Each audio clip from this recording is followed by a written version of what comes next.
નમસ્તે પશુપાલક મિત્રો, વિડીયોના માધ્યમથી આજે અમે આપને સૌરાષ્ટ્રનું એક યાત્રાધામ છે જે ફતેપુર નામથી ગામ છે અને ભોજા ભગતનું કહેવાય છે, ભોજલરામ બાપાનું. તો અહીંયા અમે આવ્યા છીએ. એક પશુપાલક છે, પોતે સાથે રિક્ષા પણ ચલાવે છે એના વ્યવસાયમાં. હવે એમની પાસે એક પાવડર છે પેટ વેટ નામથી. હવે આ પાવડર એમણે એની ગાયને આપ્યો તો શું પ્રોબ્લેમ હતો, પાવડર આપ્યા પછી શું ફાયદો મળ્યો, એ એમની પાસે સાંભળીએ. પહેલાં તમારું પૂરું નામ આપો. ભરતભાઈ જાદવ. ભરતભાઈ જાદવ, ગામ ફતેપુર, તાલુકો અમરેલી, જિલ્લો અમરેલી. ઓકે. હવે આજે તમારી પાસે કેટલી ગાયો છે? મારી પાસે 2 ગાયું છે. 2 ગાયું છે. એમાં આજે તમે વાત કરો છો આ ગાય છે ને, આ માતાજી જો કેટલો વાલ કરી રહ્યા છે. અચ્છા, હવે તમારા ગાયને શું પ્રોબ્લેમ હતો ભરતભાઈ? તો દૂધે વગેરે દોવા નો દેતી. આ ગાય એ પાટા ને બધી આમ ઠેકડા મારતી, બરોબર? એટલે દૂધ દોતી વખતે દોવા બેહી ને એટલે ઠેકડા મારવા પડે, ફરવા મળે થોડી. અને દૂધે વહી ગઈ હતી, મતલબ એનું પહેલા દૂધ કેટલું હતું? પેલા તો 4.5 લીટર. 4.5 લીટર.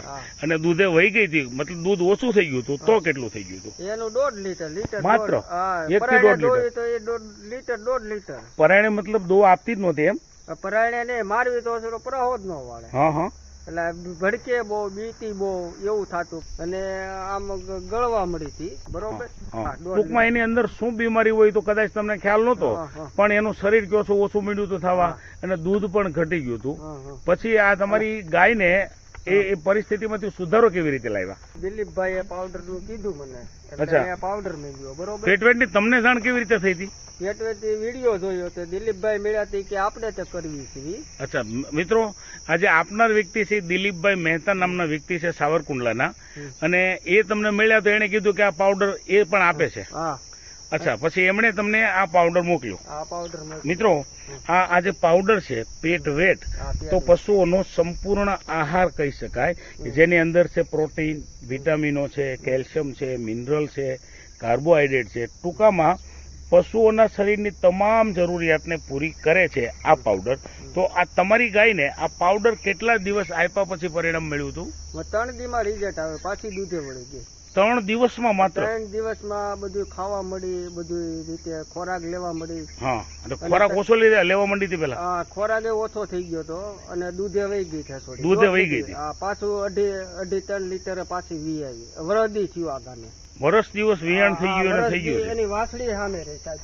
જો આ છે એમની વાસળી છે, એની વાસળી છે. આ વિયાણ થઈ ગયું અને 1 વર્ષ આ ગાયને થઈ ગયું છે, અને છતાં પણ હાલમાં દૂધ આપે છે.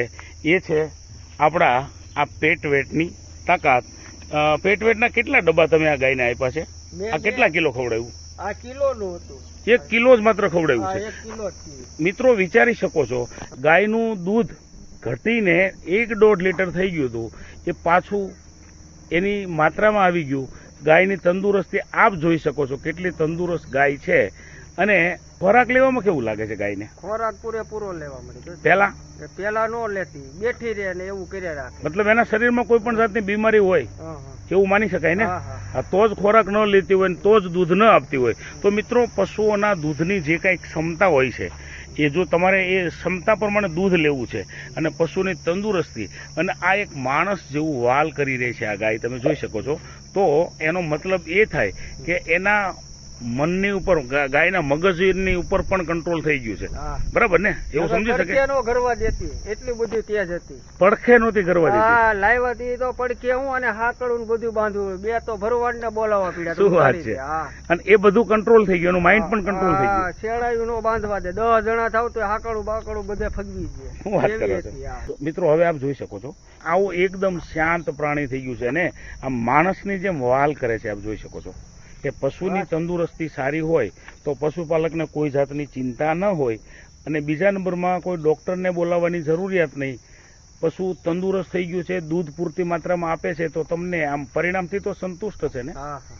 અમારા મિત્રોને કદાચ તમારો હા. સંપર્ક કરવો હોય હા. તો તમારો વ્યવસાય શું છે? કોને રિક્ષા આપું છું. રિક્ષા ચલાવો છો ને? રિક્ષા ચલાવું છકડો રિક્ષા ચલાવો, ડીઝલ રિક્ષા ચલાવો છો? મજૂરી જ કરું છું. અચ્છા, મતલબ મિત્રો આ વ્યક્તિ એક રિક્ષા ચલાવીને પોતાનું ગુજરાન ચલાવે છે અને પોતાના પરિવારને પ્યોર દૂધ મળે જેના હેતુથી એમણે ગાય રાખેલી. હવે આ ગાયને આટલા બધા પ્રોબ્લેમો થયા હતા. માનો કે આ પાવડર આપણને ન મળ્યો હોત તો આ ગાયની સ્થિતિ તો શું હોય હોત? કી ગયો હોત. વહોકી ગઈ હોત ને. હા, તો પૂરું થઈ ગયું. અને ચારો નહોતી લીધી તો એની હાલત આપ વિચારી હા. શકો છો દર્શક મિત્રો. તો હવે ગાયની તંદુરસ્તી કેવી છે આપ જોઈ લો. એકદમ લાઇટ વાળું શરીર દેખાય છે ગાયનું, તંદુરસ્ત ગાય છે અને આપણે કહીએ ને માણસની જેમ વાલ કરે છે. મિત્રો આવા ને આવા વિડીયો અમે તમારા સુધી પહોંચાડતા રહીશું. અમે અત્યારે લઈએ છીએ વિરામ.